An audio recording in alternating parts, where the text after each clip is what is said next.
예. 두 번째는요, 장애인 복지 정책에 대해서 체계적으로 한번 보겠습니다. 자, 지금 현대 우리들의 장애인 복지 정책은 어떻습니까?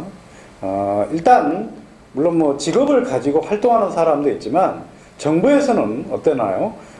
장애 수당을 보조하면서 생계를 꾸릴 수 있도록 하거나, 아니면 중증장애인 같은 경우는 외곽지대에 격리 수용하고 있죠. 요즘 들어서는 이제 통합해서 재가복지 형식으로 해서 점점 함께 더불어 살려고 노력하고 있지만, 여전히 장애인들하고 비장애인을 구분해 놓고 그들에게는 직접적인 경제적인 지원을 한다거나 아니면 이렇게 격리하려고 하고 있다는 겁니다. 그러나 우리의 전통적인 장애인 복지 정책은 딱 하나였습니다. 일단 직업을 갖게 해서 스스로 먹고 살게 한다는 게 우리의 전통적인 장애인 복지 정책의 기조였다는 겁니다. 좀 대단하지 않습니까? 예전부터 벌써 장애인과 비장애인 이런 영역이 없이 함께 살도록 하면서 장애를 갖고 있을지라도 스스로 벌어먹게 살게 하면서 자존감이라든가 아니면 내가 일하면서 성취감을 느끼게 한다거나 아니면 사회적인 어떤 자아를 성취할 수 있게 해준다는 것이죠.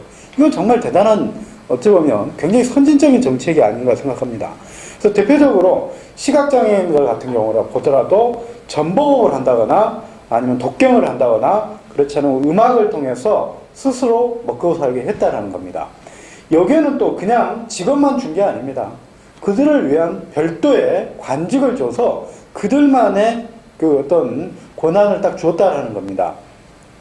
물론 이렇게 거동이 아예 불편한, 예를 들면 중증장애인 같은 경우도 직업을 주고 일하라고 하지는 않았습니다. 그분들 활동하기가 불편하기 때문에 국가에서 이제 직접 나서가지고 이제 직접적으로 진유를 한다고 그러는데요. 예를 들면 다산 정약용 같은 경우도 바로 그러한 그 대표적인 얘기를 했었는데요. 제가 하나의 그 사례를 읽어드릴게요. 다산 정약용이 뭐라고 하냐면요. 듣지 못하는 사람하고 생식기가 불완전한 사람은 자신의 노력으로 생계를 이어갈 수 있으며, 보지 못하는 사람은 점을 치고 다리를 저는 사람은 그물을 떠서 살아갈 수 있지만 오직 중환자와 불구자는 구휼해 주어야 한다. 이렇게 이 자립이 가능한 사람하고 자립이 불가능한 사람을 분류를 해서 불가능할 경우에는 국가가 또 직접적으로 지원을 해줬다는 겁니다. 어찌 보면 굉장히 어때요? 맞춤형 복지정책이라고도 볼 수가 있죠. 일괄적으로 하는 게 아니라 그 사람의 장애 정도에 따라서 또 그 사람이 하고 싶은 어떤 자율성에 따라서 지원을 해줬다라는 겁니다. 자, 그러면 구체적으로 이제 어떻게 체계적으로 복지정책이 이루어졌는지를 보면요. 첫 번째, 전통시대 장애인들 같은 경우는 일단 국가에서 지속적으로 잔치를 베풀어주면서 생필품을 내려줬는데요. 이것이 가장 잘 드러나는 경우는 고려시대 때였습니다. 고려시대 때를 보면 임금이 즉위를 하거나 아니면 평상시에도 계속해서 잔치를 베풀어주면서 끝 무렵에는 항상 그 사람이 먹고 살 수 있는 이 생필품을 제공해 줬습니다. 이것이 어떤 그 학자들 같은 경우는 일시적이었다 이렇게 얘기하는 경우가 있는데 그렇지 않습니다. 실록을 보면 지속적으로 장애인들을 위해서 잔치하고 생필품을 베풀어 준 것을 확인할 수가 있습니다. 두 번째는 뭐냐면요. 여러분들 지금 현재 장애인들에게 활동 보조인 해가지고 일종의 장애인들이 활동하는데 편리할 수 있게 자유롭게 할 수 있도록 그 활동 보조인을 붙여주는 경우가 시행된 지 얼마 안 됐습니다. 그러나 전통시대에는 특히 고려시대 때부터 이미 시정 아니면 부양자라고 그래가지고요. 활동 보조인이 계속해서 존재해 왔었습니다. 그러니까 활동 보조인은 최근에 서구의 영향에 의해서 제도가 만들어진 게 아니라 원래 우리의 전통적인 제도였다라는 겁니다. 그래서 특히 혼자 사는 장애인들 같은 경우는 반드시 활동 보조인이 존재했었습니다.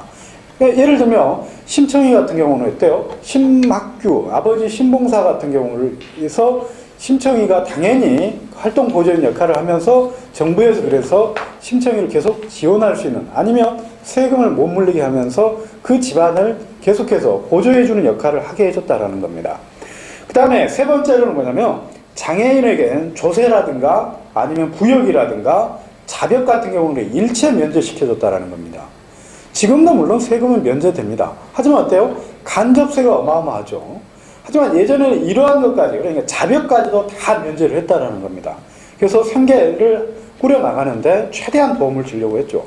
그 다음에요, 네 번째로는 뭐냐면 연자제를 철저하게 금지시켰다라는 겁니다. 예전에는 어때요? 특히 그 집안에 영모죄에 걸리면 일종의 삼족이 멸하게 되는데, 그래도 장애인들 같은 경우는 철저하게 그걸 면제시켜줬다는 겁니다. 그 다음에 또 뭐냐면 감형제도라는 게 있습니다. 예전에 장애인들 같은, 요즘에 장애인은 어떻습니까? 여러분들 대구 지하철 참사 때만 해도 그랬죠.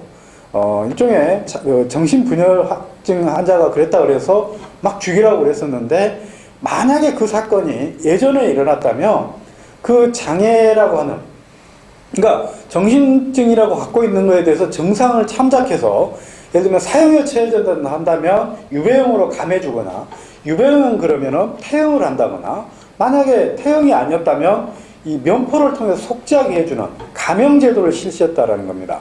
이게 무슨 말이냐면요, 지금은 바로 장애에 대한 그런 어떤 그 일종의 상당히 안 좋은 생각 때문에 바로 그 사람을 처벌하라고 하지만, 예전에는 그 장애인들을 정상을 참작해서 그 뭔가 벌이라든가 죄를 주더라도 그 사람에게 맡겨줬다라는 겁니다. 최대한 장애를 참작해서 했다라는 것이죠.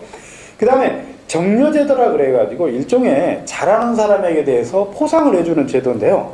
이게 저는 굉장히 많이 필요하다고 봅니다.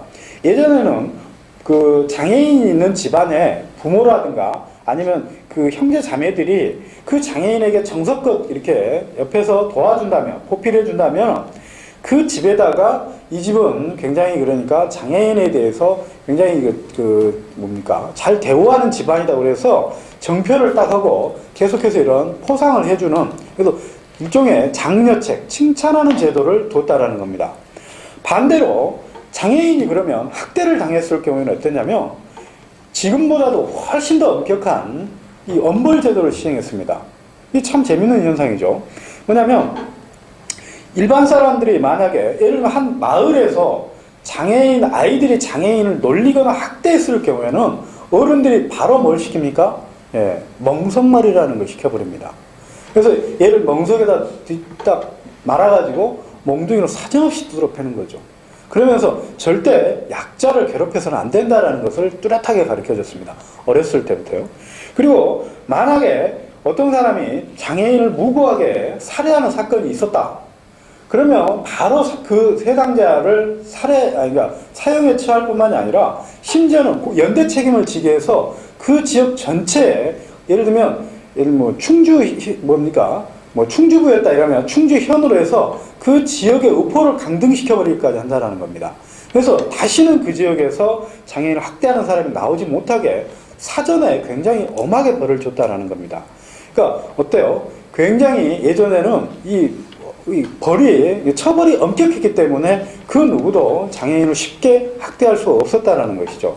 이렇게 장애인 복지 정책은 지금 현재 우리가 생각하는 것하고 달리 과거에도 굉장히 체계적이었고, 또 어떤 벌 같은 것도 굉장히 엄격했고, 그래서 우리가 지금 그렇게 딱 어떤 경제적인 문제로만 장애인 어떤 복지 정책을 생각하고 있는데, 예전에는 그러한 것들이 전방위적으로 이루어졌고, 또 어떠냐면 이것들이 시대에 따라서 변하는 게 아니고, 물론 이제 약간씩의 변화는 있지만 체계적으로 이러한 것들이 기준에 의해서 내려왔다라는 겁니다.